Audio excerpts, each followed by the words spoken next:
Good afternoon, everyone. Thank you for making it to the third session of the final day. We have Mongrel Matter with us now, a beautiful ethico-aesthetic project. And what we're going to have, it might be a tiny bit clunky at the start. We're going to hear from co-founder Valery Vinogradovs, and we're then going to throw to Leon and John, who are going to talk about some works and a diversity of other topics. So if we could give these guys a round of applause and just, forgive us if there's a slight glitchiness to get things happening here. So round of applause, please.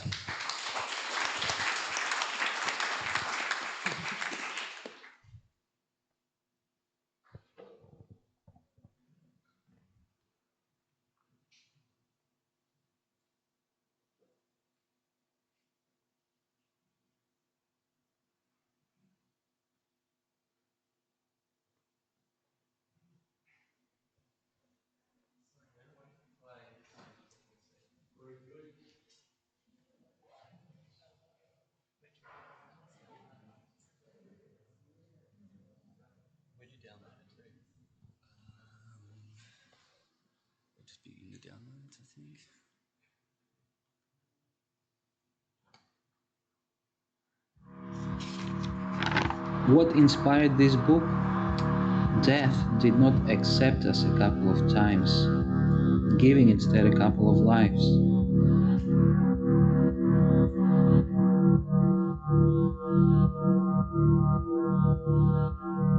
Bidding an honest last farewell calls for great courage. During this event, there's nothing to lose or hide, right? Here, everything matters.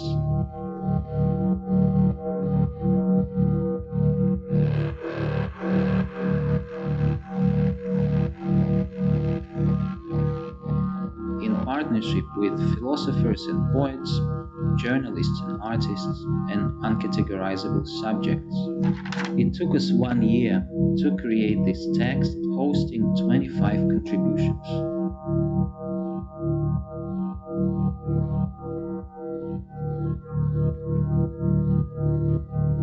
Including final words said on the deathbed.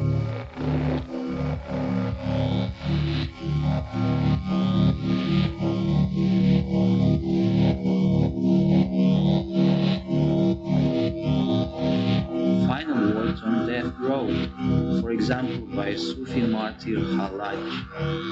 Love of one is isolation of one.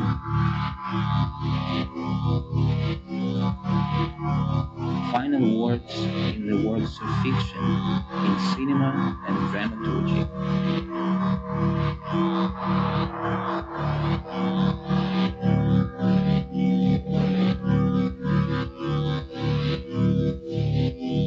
Delicate words preceding suicide, and suicide notes by characters as diverse as Virginia Woolf and Darby Crash.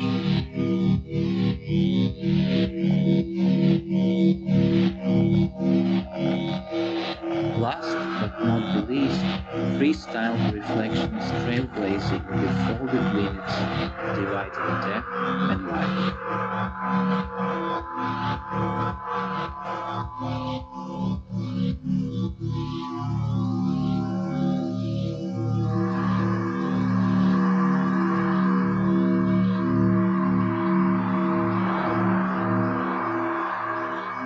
Expressing the noble and the unknown, we seek a possibility of fragile balance.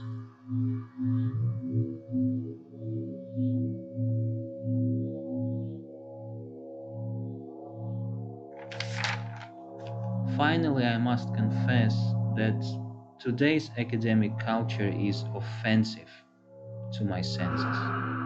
And so let me thank the organizers of this event, especially Matt Cater, for their courage and creativity. On to you, Leon.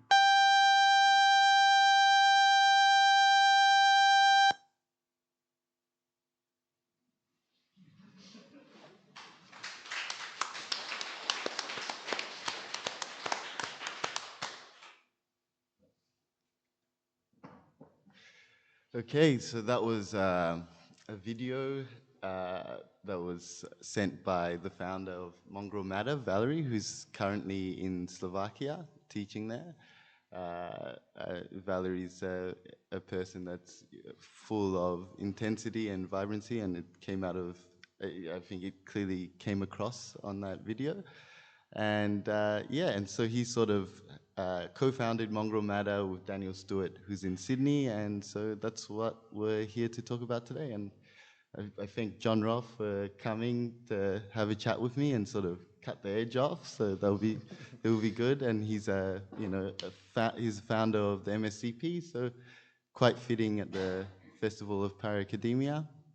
And obviously thanks to Matt and Merlin for just making this all possible, because I think it's important. And I think that we're obviously witnessing a dramatic shift, even in terms of how we produce knowledge and receive knowledge. So yeah, I think we'll mostly talk about the publication coming out, The Philosophy of Final Words, that was meant to be out on Saturday, but we struggled to adhere to deadlines, so hopefully it'll be out next week and you could go on our website and check it out. And there's contributors from all over the world, and as Valery said, there's poets, there's academics, there's artists, so, and if anyone ever wants to, submit something or propose something, we're always open. And we've got 2 upcoming projects. We've got Nietzsche and His Horse, which is a book dedicated to Nietzsche himself, and it's just basically his thoughts, his feelings, his rhymes and laughter, whatever. So whatever, if you're interested in that topic, whatever you want to contribute could just be dot points.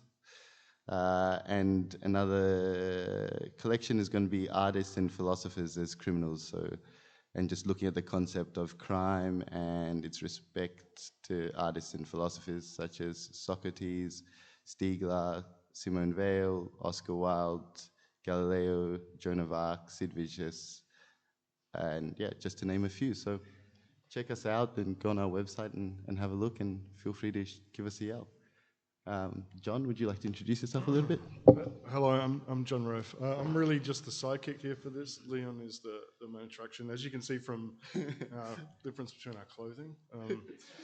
Thank you for coming. I'm very glad to be here. I've known Valery for maybe 5 years and worked with him a few times. And as you say, I mean, it's hard to miss that enthusiasm, positivity, that sense of the need for something to be done, which also has this critical aspect, as we just saw, right? I think it's very important, so yeah, I guess I'm here to kind of interject occasionally and ask questions to Leon. And I understand we're basically going to be talking about para-academia for a bit, and then the book, Philosophy of Final Words, very enigmatic, paradoxical topic. But maybe you could tell us about how you got involved in Mongrel Matter. Yeah, so I got involved with Mongrel Matter through Valery, and I met Valery maybe 2 years ago or something, and we sort of, the thing about Mongrel Matter, it's like, it's obviously in the name, it can't be defined really, and it just tries to pursue truth, I suppose, by just mixing different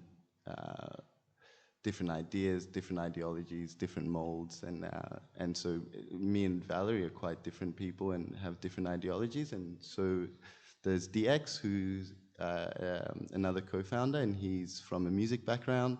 So what they sort of, their vision for Mongrel Matter was to produce something that was not as stale in an academic sense. And so, as Valery said, he finds it very upsetting to his senses, and so he said, how can we step out of the rigidity of formal academic settings, and what can be produced outside of that in collaboration with other people? And I think that's what's most important. So when he reached out to me, it was mostly about how can we collaborate, and he proposed the Philosophy of Final Words, and that's been the first project I've done with them. And prior to that, they've got 3 volumes of aesthetic literacy, which you've contributed to one of those. Yeah, and it's all accessible. Mostly it's free, and you know, there's even some tutorials and lecture series, all available online for free. So I think that's really Valery's sort of anarchic philosophy coming through in his work. So yeah, that's really how I got involved with them, and it's been good. Yeah, how do you see it as a part of like the broader para-academic situation? Like, is it? I mean, I didn't realize there were lectures as well. So Yeah.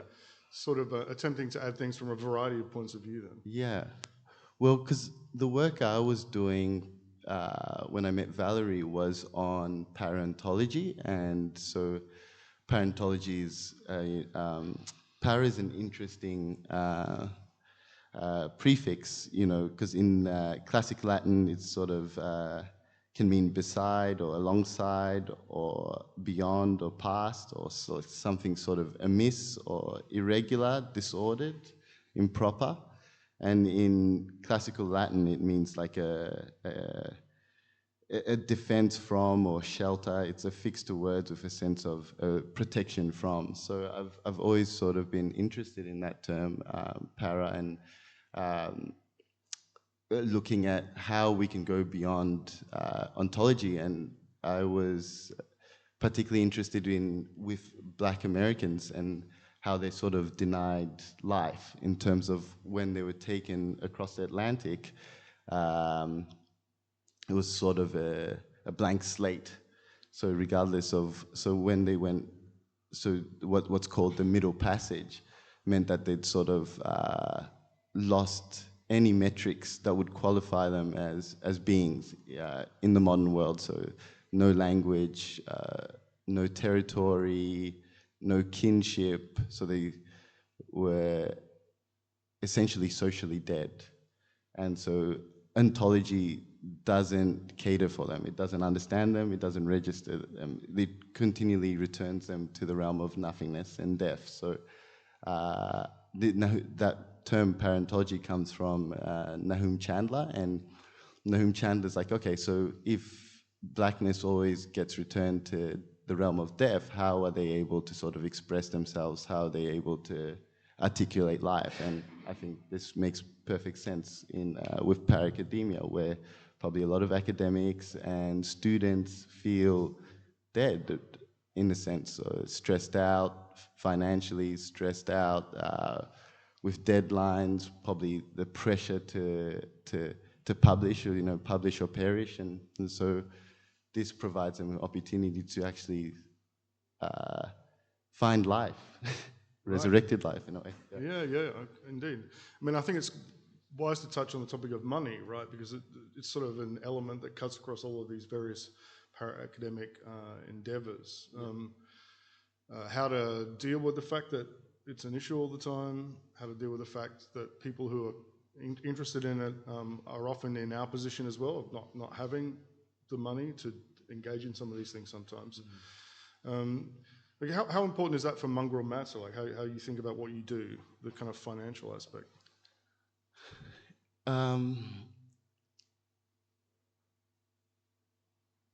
A lot of it is self-funded by the three of us, so we use our own money, and also it's all free. So even this new collection that we're working on, the Philosophy of Final Words, will be accessible and free. So I think the ethos, this sort of punk ethos that Valery and DX have is that, well, for as long as possible, if you can keep it free, that's what will allow for probably the most vibrant work to come out.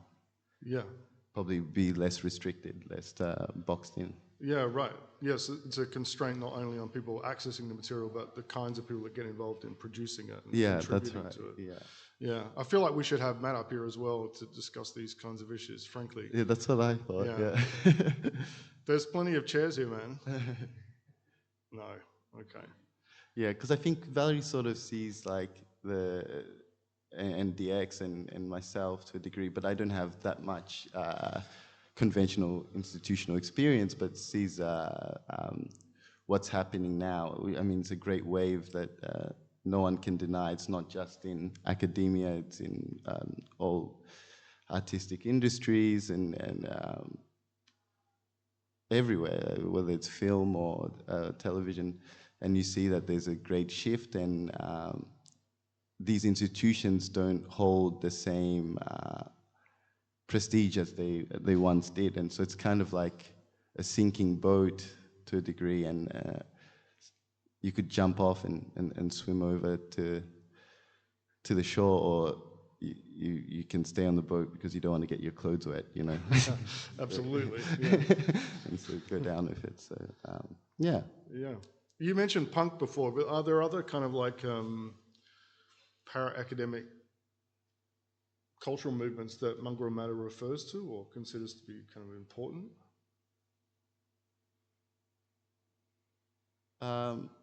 No, because I think that's why it's kind of punk and mongrel. So it's nothing specific. It's everything and anything. Right. Indeed. Yeah. Indeed. I mean, I think just talk about the MSCP for a second. Yeah. I mean, when that started, obviously it was not punk in a way. Like people wanted to like give lectures. It was still sort of affiliated in some ways, at least, with the university system. Even if it has lots of other features that are not like that. Yeah, I mean, I guess one of the things that maybe we talked about back in the day was the kind of intellectual movements of like producing journals and associations in France, you know, in the middle of the century, this kind of proliferation of colleges and schools and journals and pamphlets and stuff, all of which kind of were outside of the institution, which, you know, was still very strong in France at the time, it still really is. But that was very much this kind of like this halo, a black halo of kind of new things, new avenues, new thoughts. Those were definitely an inspiration for the MSCP, even if in some ways we might look like a more traditional outfit. So do you think, like, tell me about the lecturing element and the tutorials classes element. Is that something that you're hoping to expand? Yeah, that's something we're hoping to expand. So at the moment there's the aesthetic literacy, and that's got academics from all over the world, and I guess Mongrel Matter just kind of gives them the space to discuss any topics that they would like to discuss and teach and speak freely that may be more difficult to do in a conventional sort of setup. And I was just thinking about that with the MSCP stepping out from conventional universities. How was that process? I mean, it's just like what you've done, which is that a group of people decided that was unacceptable the way things were going, and we needed other ways to speak and other ways to talk to each other and other ways to discuss philosophy that weren't caught up with fee structures and the whole kind of hierarchical organizational character of the university, and the way that universities tend, especially in philosophy, right, funnel people towards higher degrees with no end in sight. You know, like it's terminal, if I can use that word. It's a terminal sequence for so many people, and a sequence that involves a lot of despair as well, which is an awful outcome for a philosopher. You know, with philosophy, I don't really think it begins in wonder, to be frank. It begins in terror maybe, or anxiety, but its terminus is not despair. You know, it's the joy of creating and of thinking. And those things we wanted. I mean, I don't know if we ever articulated any of it like that back in the day, but that's really, for me, what's become clear as time has gone on. And the great joy of being able to see new people come in, you know, and bring their own energy and their own ways of thinking about what we're doing, a way of affirming them as thinkers as well, as we were affirmed before them. So there's an ethical dimension to it, if I can put it like that, which is very important. But yeah, in practical terms, we just said, screw this, we're going to teach what we're interested in. And yeah, scrounged around for rooms and materials, really. Yeah. Yes, there's an element where you're trying to escape death, or like what's stale and and rigid, and then trying to find new ways. Like, you know, you're the Deleuzian, so like to find deterritorialized space. And, sure. You know. Yes. Until it's captured once more, and maybe on that point we could probably move on to Final Words, which is the publication that's coming out, and John was one of the contributors as well. And I find the people's fascination with last words so interesting.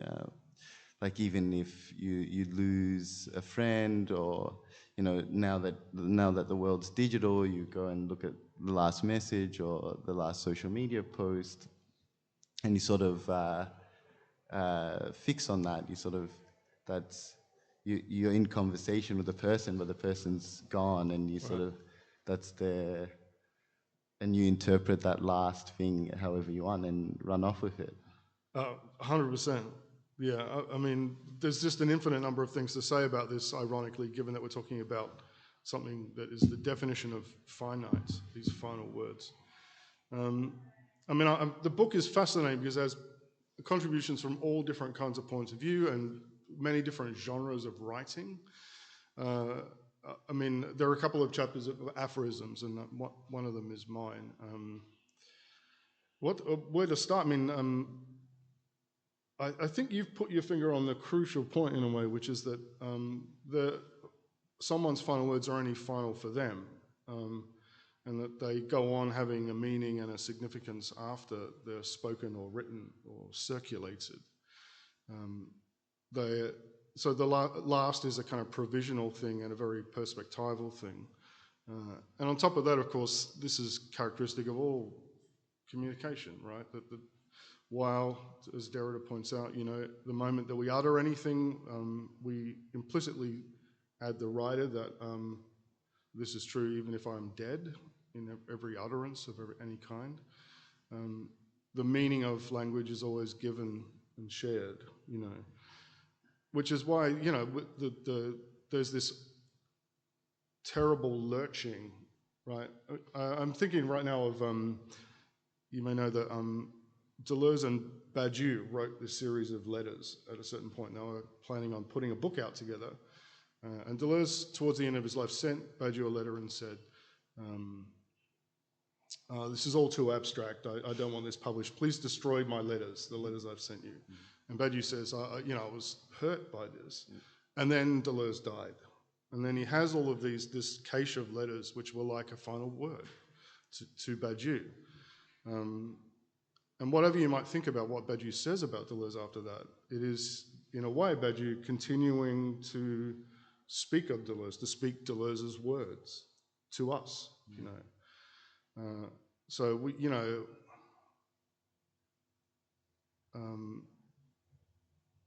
just too many things to bring in here. I'm thinking as well that beautiful line in Celan, the world is gone, I must carry you. Yeah. This is true of when people die. We are left to carry their words. Yeah. They're last, as I said, only for the ones who speak and write them, but for the rest of us, they live on.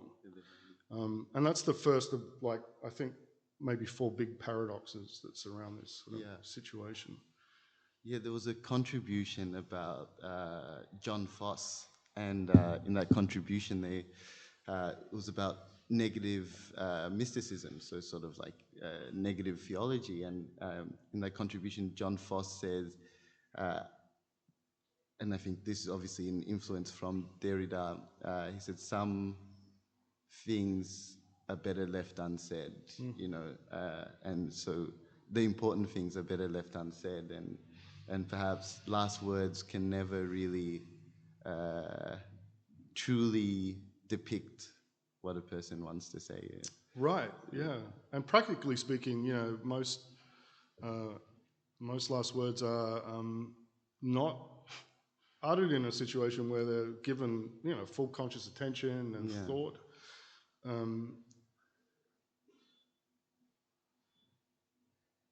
Maybe something better not to speak in a public forum because, of course, all of us have had different experiences with this.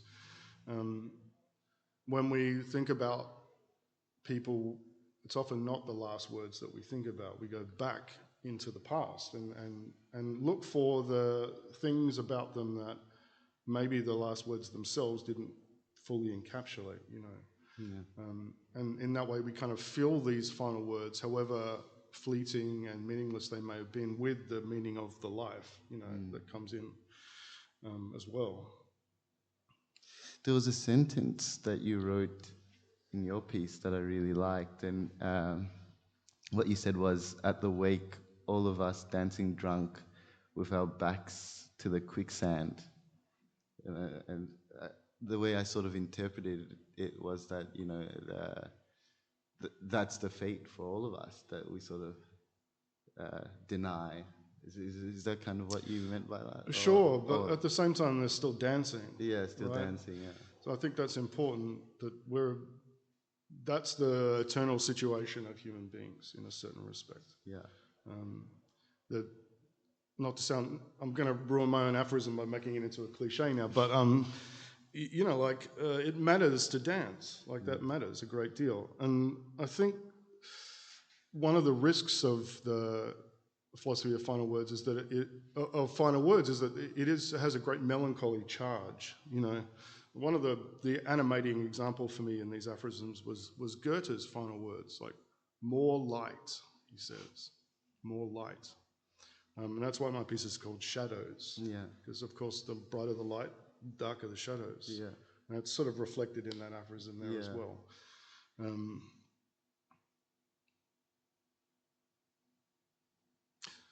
So, like the dancing matters. I guess that's the point I'm trying to make here. And there's sort of an ethics that's involved there, not getting drawn into this kind of melancholy downward spiral that sometimes can orient our relationship to death and dying, one of the things that I think unifies great philosophers is this kind of complete, I wouldn't say indifference to death, but hostility to the idea that death is a governing kind of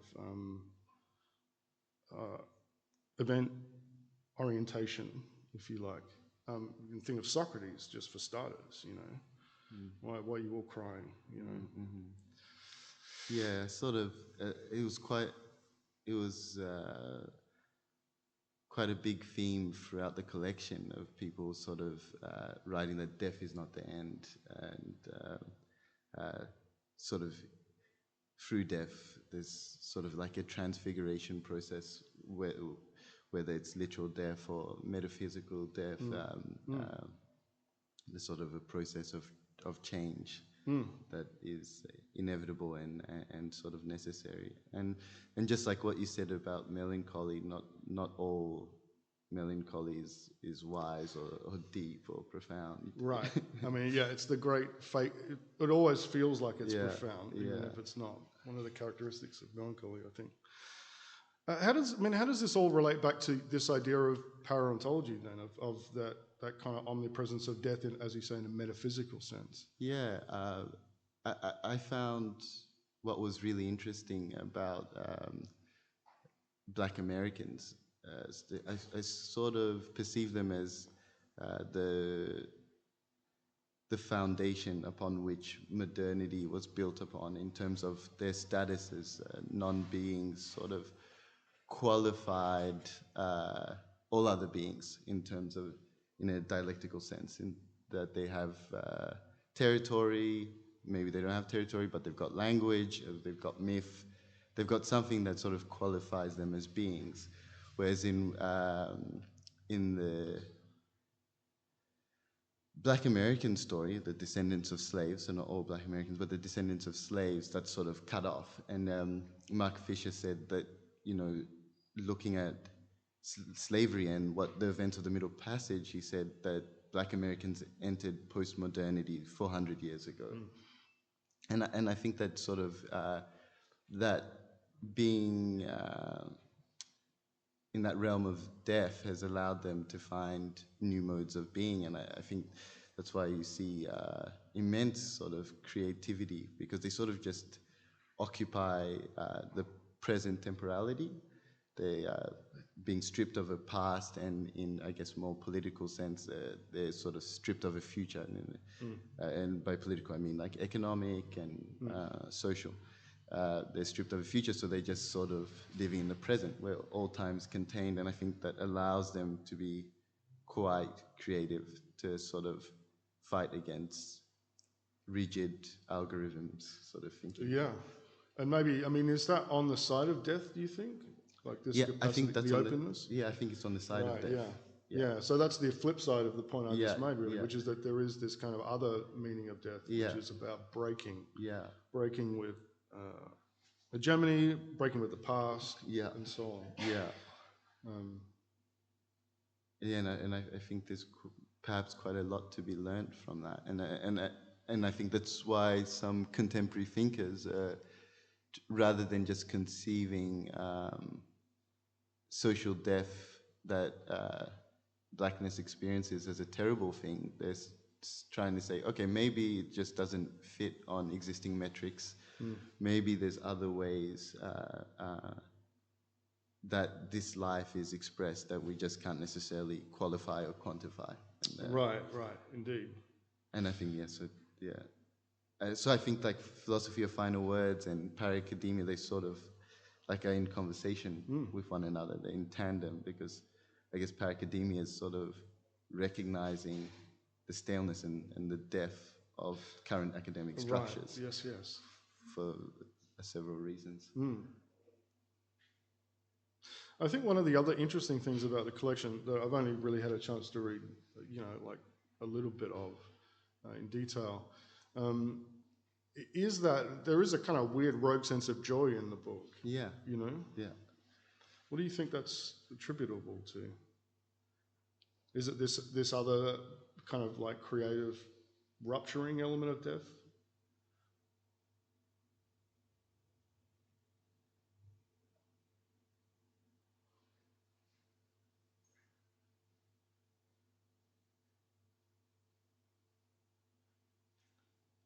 Yeah, I'm not sure. But it seems to be constant, and there was no discussion between the contributors, so Right. and they're from all over the world. So, Yeah. but you are right that there seems to, perhaps it's just a sign of the time. Like sort of this collective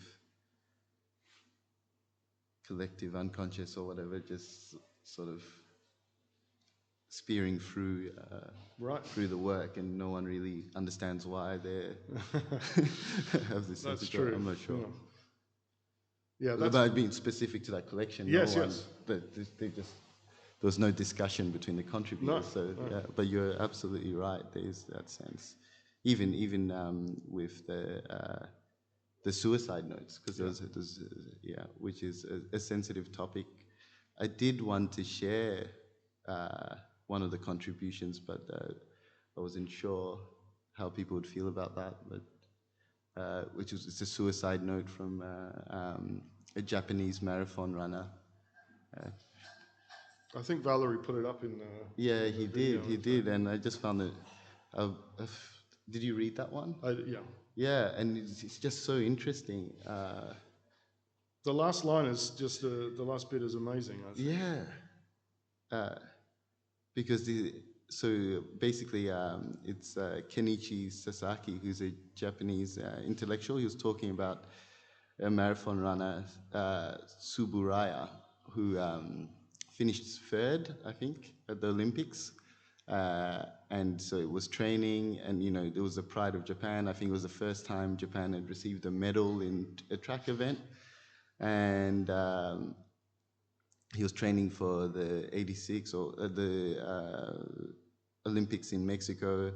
4 years later, wanting to receive another medal, and during this process, he just got injured. And he had told everyone that he's gonna win again and do better. And so he got injured, and just the year of the Olympics, he couldn't participate, and he unfortunately ended his life.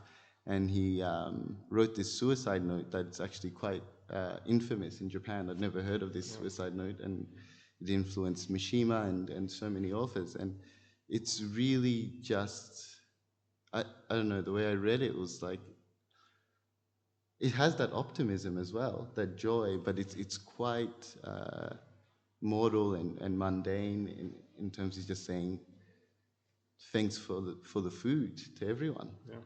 It was delicious. Right.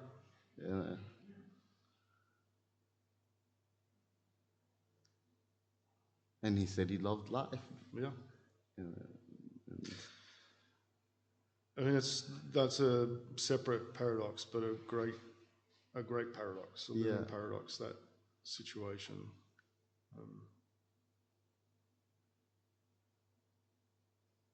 I think, this is a parenthesis if you don't mind, but one of the things that universities are bad at is leaving time for things, silence, space. I think that's something that para-academia can be the guardian of, is making room for uncertainty, but also for silence and a time to not know what you're talking about, which is something that I've benefited from for many, many years at the MSCP. Anyway, close parenthesis. No. It's true. Do you have a favorite contribution to the book? Obviously mine, but except for that.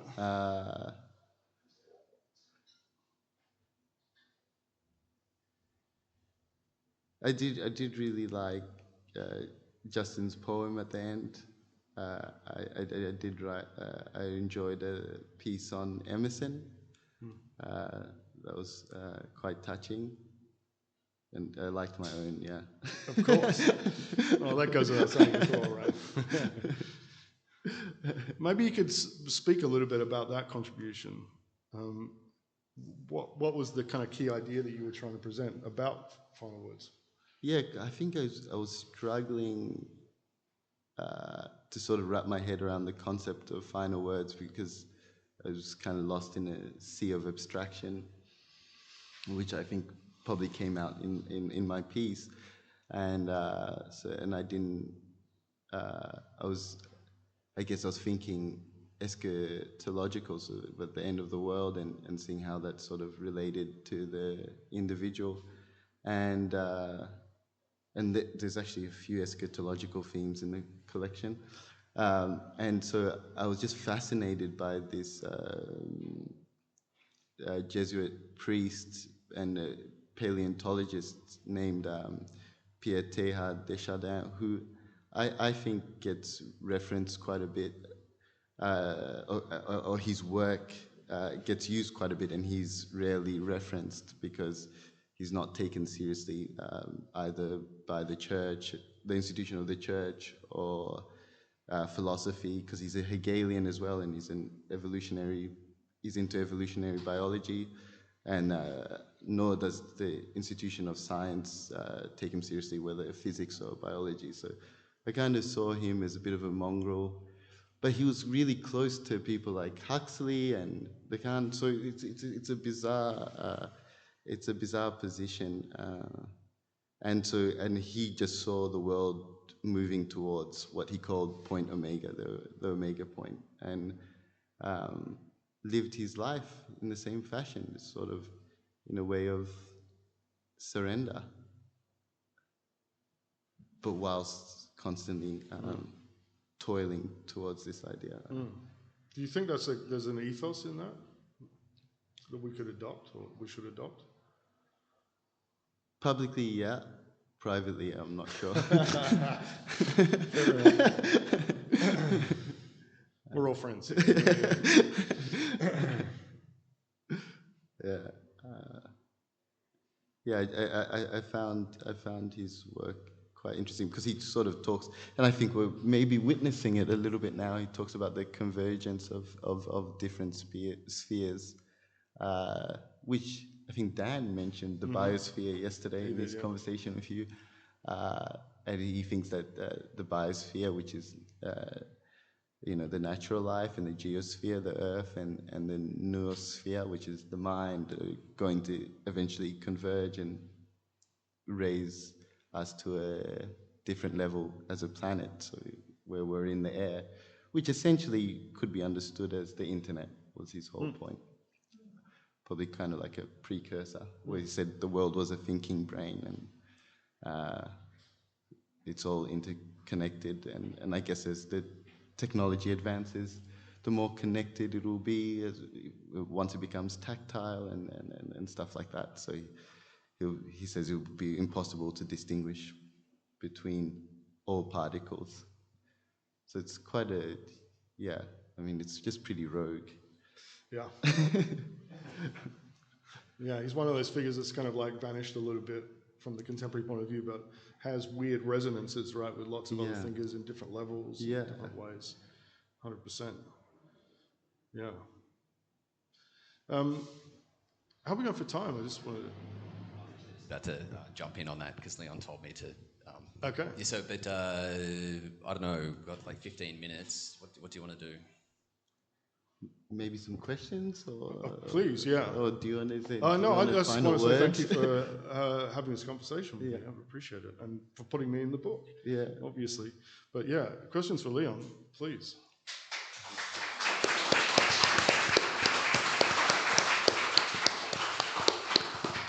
Can I maybe ask the first question?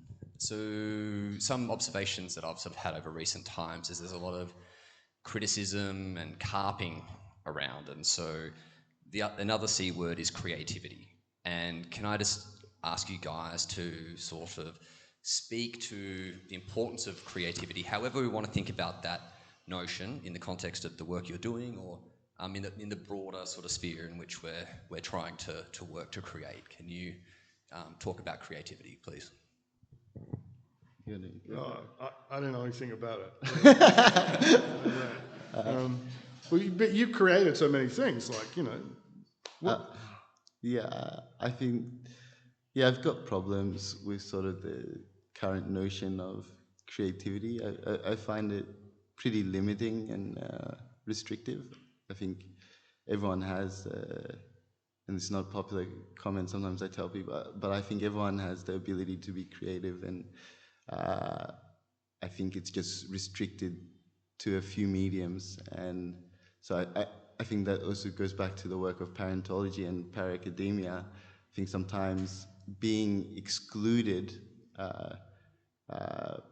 from certain creative practices can allow you to find new ways of expressing yourself. So I think sometimes it's good to be, especially in the age of inclusion, I think it could be important to be excluded for a bit and sort of experience a bit of a death. Yeah. I mean, let me double that by talking about criticism, which I think what counts as criticism now is a pretty vapid notion, you know, thinking of the worst possible thing you could say with this minimum justification. Awful. And it also, I mean, this is a point that since there was a panel on Blanchot, something Blanchot says about criticism, which is that, you know, like many people mistake it for putting themselves in the position of God, you know. It's a ludicrous position, you know, that, or to quote Nietzsche, how they crave to be hangmen, you know. And that is a sickness. It's not a philosophical attitude or practice, you know.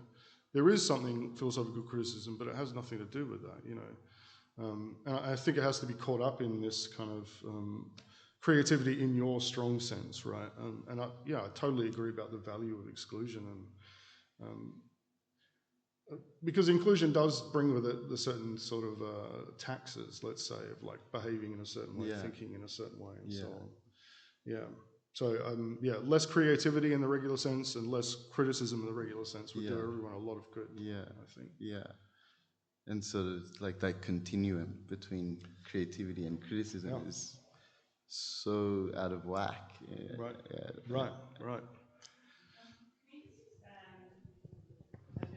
Exclusion. Exclusion from what in particular? From discourse, from society?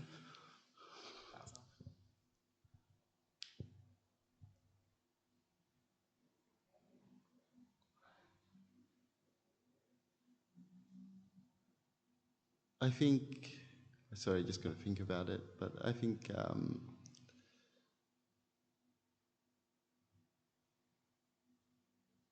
exclusion from both to some degree, and I guess that's kind of it sounds politically irresponsible, but I guess that's kind of what I saw was like a superpower in the position of Black Americans being excluded allows them to create. That doesn't change their material conditions, but you sort of have to reconfigure how you see creativity and how you see life and expressions of life and what we value. And I guess that's what the whole idea of para-academic is, because you can be excluded from formal academic institutions, and that means obviously you financially you'll be in a bit of trouble. You won't get validation or verification because you don't have the institution's backing. But if you're excluded, I think you may have there's an opportunity there, if that makes sense. It's an opportunity that's quite individual, like it's not being engaged with social life, I suppose. So yeah, just thinking on being excluded, the experience of being excluded is also to be alone in those thoughts and in that creativity. Is that sort of what? Yeah, does that make sense? Yeah, that makes a lot of sense. Yeah, it's alone to rejoin later on with greater fullness somehow, with greater capacity to understand. Does anyone else experience understanding, or is it? Sorry, is that an understanding that is transmitted or shared with anyone else eventually, or is it one that you die with alone? It would have to be case by case, but I guess what I'm trying to say is for something creative or novel, there's an element of exclusion that's required. But yeah, case by case. I guess yesterday Dan was talking about Stiegler being in prison and stuff like that, which sort of shaped his processes and his work and what was produced. So I mean that's a particular case. So it could be a collective, it could be an individual, it could be social, it could be discourse. But I do think that there is some value that can be seen from being excluded. Yeah. So that you're not necessarily just boxed in. I don't know. But I get where you're coming from, and I guess that's why I said there's a level of political responsibility when you say something like that. Hello. Something that I was thinking, hi everyone, I'm Ava, what's up? Something I was thinking about during your conversation was the idea that every utterance has a potential to be final words. And do you think that there's something significant about the lack of knowing that an utterance might be the final words? To whom is a certain utterance the final words? Beyonce's last word in the Renaissance album is about like Telfar bags. And I thought that was really interesting, but like in listening to it for the first time, I didn't know that was the final utterance in that body of work vocally. So just thinking about that space of unknowing, is this the final utterance? If you have anything to say or think about that. I mean, that's obviously the case, right? Of course, every utterance might be the last one. And of course, there would be no language or community if we were cognizant of that in some sort of real way all the time. So I think absolutely. But at the same time, like language, since we're talking about language functions, with the future kind of implied in it all the time. We're making promises with everything we say. So we're carried along by all these deep and rich social habits and commitments and attachments that carry us across that abyss every time someone finishes a sentence. I don't think we should take it as a negative thing necessarily, unless we were to say that,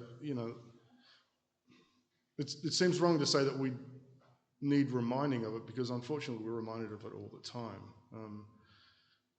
It would be most important to remember what we've been reminded of, if I can even say that dumb line. Remember that, not that every sentence could be our last, because that would be the end of everything. Couldn't talk to anybody ever. Wouldn't, in fact. But to remember that there is this kind of, this space in the future where we won't speak anymore, and that the ones that we care about won't speak anymore. And that has to come from the future into the present in a way that doesn't destroy the beauty and life of the present. So it's sort of a paying attention, I would even say, something simple and ethical like that. But it's a really important observation, I think, yeah.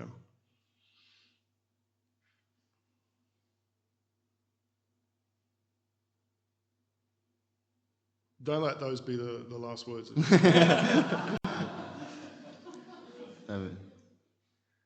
Maybe thanks everyone for coming, and really appreciate it. And thanks Matt, this festival's been unbelievable. You've done a great work and allowed all of us to witness different collectives and different groups, and it's been great. You formalized the process, and thanks so much John, and I really appreciate everything you've done and coming up here and chatting with me, and so anytime. It's been great. Yeah, get the book. Yeah, and get the book, yeah. If you can afford to pay for it as well, then that's a good idea. Thank you, guys. And can we please give them a round of applause? That was awesome.